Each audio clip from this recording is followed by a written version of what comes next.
भारत के अंदर रिश्वत का खेल कैसे चलता है? चलिए जानना चाहते हैं कि रिश्वत का भारत के अंदर खेल कैसे चलता है।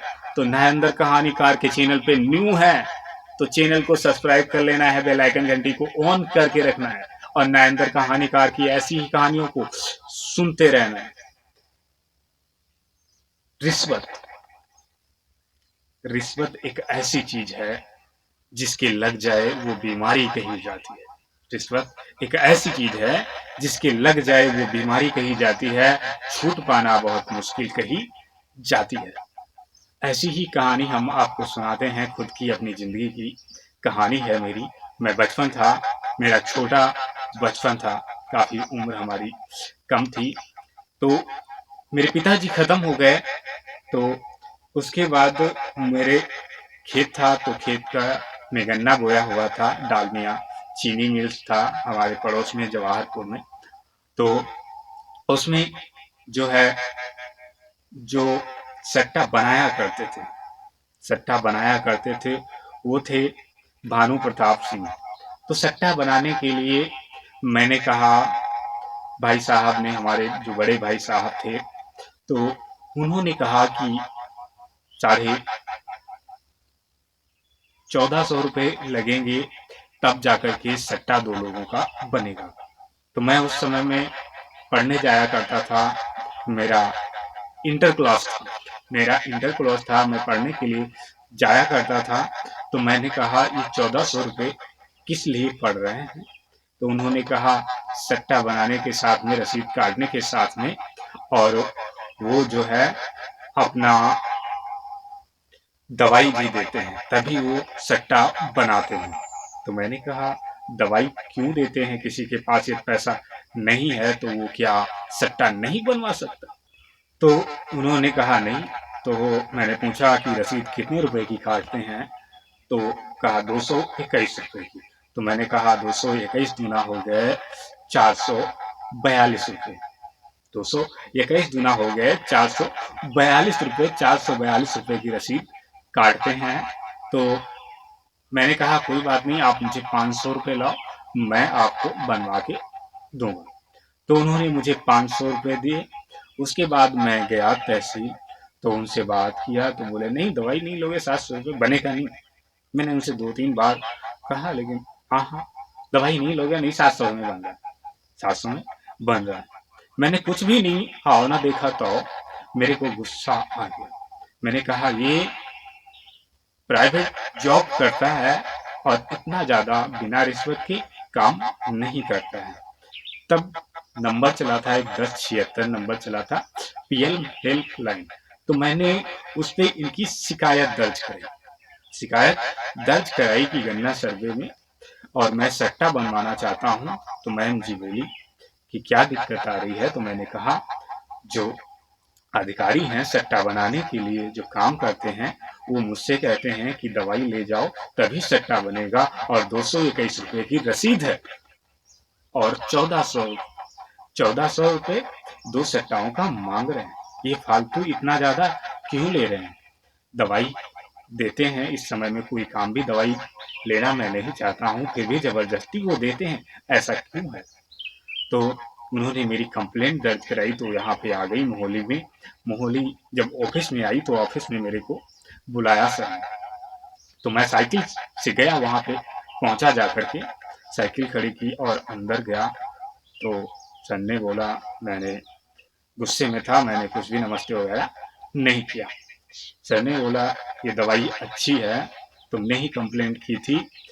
मैंने कहा हाँ सर, मैंने ही कंप्लेंट की थी, आप पढ़े लिखे हैं। मैंने बताया कि हाँ मैं इंटर कोर्स में पढ़ने के लिए जाता हूँ।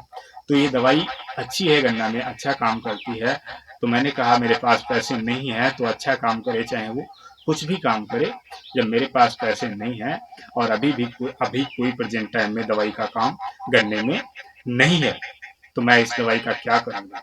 मेरे को सिर्फ सट्टा बनवाना है। तो भानु प्रताप सिंह के पास मैं जाता हूँ, तो जितेंद्र कुमार भी थे जो गन्ना सर्वे करते थे। जितेंद्र कुमार भी थे जो गन्ना सर्वे करते थे, और गन्ना सर्वे के साथ में वो भी लोगों से खेतियों को चढ़ाने के लिए प्यारे मित्रों, पैसा जिसको मिल जाता है ईश्वर ही काम सभी लोग कर देता। तो भानु प्रताप सिंह के पास जब मैं गया तो उन्होंने कहा आपने कंप्लेंट गलत किया है। मेरे को कहने लग गए आप मुझे जानते नहीं हैं। तो मैंने कहा कोई बात नहीं सर है, आप मेरा काम कर दीजिए। तो मेरे साथ में एक गांव के थे जिनका नाम था सर्वेश। सर्वेश भी हमारे साथ में गए, बाबूजी के हमारा भी बना दो। तो सर्वेश का भी उन्होंने बनाया 221 रुपये में। और एक और भी थे हमारे गांव में कि मुनिंदर, मुनिंदर का वो कहते रहे तो वो कहने लग गए बाद में आना, बाद में आना, बाद में आना। यानी रिश्वत लेना खेल नहीं चल रहा है तो क्या चल रहा है ये भारत के अंदर। उसके बाद वो भी इतवार को बुलाए और जमा कर लिए 221 रुपये ही मुझसे लिए, ज़्यादा नहीं लिए।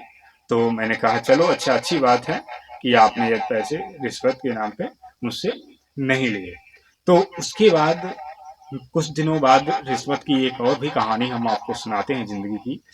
मैं थोड़ा सा और भी सयाना हुआ तो मेरी शादी हो चुकी थी, पत्नी को हॉस्पिटल लेके जाना था। तो ड्राइवर 108 नंबर का एम्बुलेंस का ड्राइवर जो है वो सभी लोग क्या करते हैं पैसे उनको, जबकि गवर्नमेंट जॉब से सैलरी उनको मिलता है, फिर भी वो कस्टमर से जो डिलीवरी कराने के लिए जाते हैं, कस्टमर हॉस्पिटल ले जाते हैं 100 नंबर 8 की गाड़ी, वो लोग क्या करते हैं, वो लोग ये काम करते हैं कि वो कहते हैं कि 100 रुपये दे दो, 200 रुपये दे दो, मुझे खर्चा दो, लेते हैं खर्चा अपना, लेते हैं वो लोग।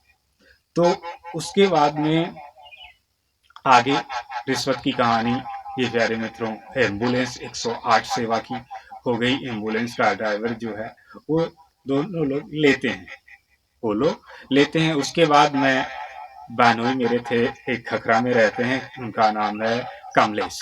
तो वो कमलेश और दीदी की जगह निकली हुई थी आसाम में। तो उनको फार्म बनवाना था तो उन्होंने कहा कि तुम्हारे मायके से भी लगेंगे कुछ भी कागज। तो मेरे बहनोई साहब आए तो मैंने कहा चलो। तो मैंने शायद गाड़ी ले लिया था, तो वो उनको मैं अपनी गाड़ी पे बिठा करके, और मुझे जाना था शायद सीतापुर में आरसीएम का मीटिंग था, आरसीएम का मीटिंग था, मीटिंग में भी जाना था। तो मैं अपने बहनोई को वहां पे उतार करके मैं तहसीली में उनको खड़ा करा। तो वहां पे जब मैं बनवाने के लिए गया तो तहसीलदार साहब मिले, खतौनी वगैरह कटवा लिया। और उसके बाद जब लेखपाल सर से जब मिलने के लिए गए तो वो बोले कागज आप बनवा के कंप्लीट करके लेके आओ। वहां पे गया तो कंप्लीट करवाने के लिए कुछ टाइम लग गया। उसके बाद लेखपाल साहब जा रहे थे तो मैं कंप्लीट करा के, और मेरे बहन कंप्लीट करा के फार्म वहां से लेके आ रहा था। उसके बाद जब वो हंसने लग गए, हम लोगों को देखा तो हंसने लग गए और कहने लग गए इतना टाइम हो गया आभार, अब तो मैं जा रहा हूँ।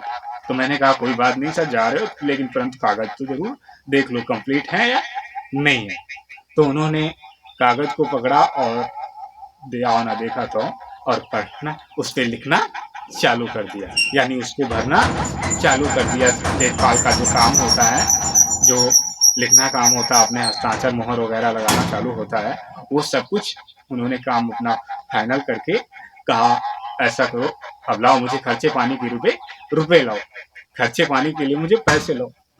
अब पैसे देखो, रिश्वत की कहानी है ये, रिश्वत की कहानी है कि किस प्रकार से ये अधिकारी लोग रिश्वत को मांगते हैं। तो वो अधिकारी बोले खर्चे के लिए पैसे लो। तो मैंने कहा कोई बात नहीं है, मैंने बहनोई से कहा कि चलो अच्छा इनको 50 रुपए दे दो। मुझसे बोले कि कौन हो, तो मैंने कहा मेरा नाम नारेंद्र कहानीकार है और मैं कहानियाँ सुनाता हूँ। उसके बाद भी हमारा उनसे बात नहीं हुआ, क्योंकि रिश्वत मांगने वालों पे मुझे भी काफ़ी ज़्यादा गुस्सा प्रतीत करती है। क्योंकि जब आप जॉब करते हो, कोई भी जॉब करते हो, तो आपको तो पैसा ऑलरेडी मिलता है, इतना ज़्यादा वेतन मिलता है, गवर्नमेंट के तहत आपको वेतन मिलता है। उस इंसान को वेतन मिलता है क्या जिससे आप पैसे मांगते हो? वो बेचारा इंसान मुश्किल से अपने घर को चला पाता है। जानते हैं कि ये इंसान पढ़ा लिखा नहीं है, उसी से रिश्वत लोग मांगते हैं।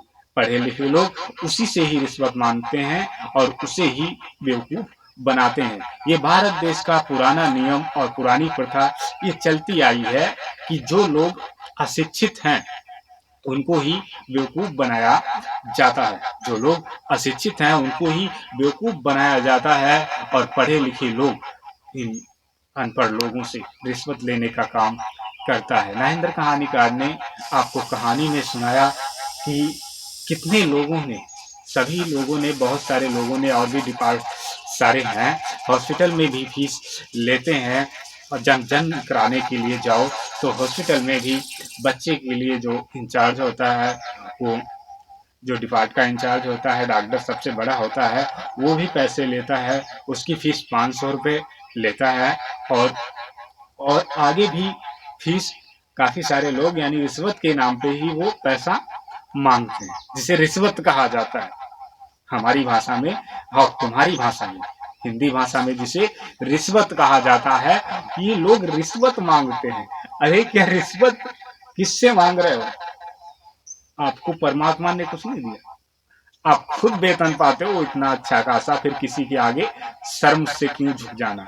यदि कोई आपको कह दे, आपसे बड़ा पड़ जाए, आपको कोई कह दे तो उसके सामने आपकी इंसल्ट हो जाए, तो ऐसा काम नहीं करना है। और रिश्वत लेते हो तो नरेंद्र कहानीकार का कहना है एक अच्छे इंसान बनो और ये सब काम छोड़ दो।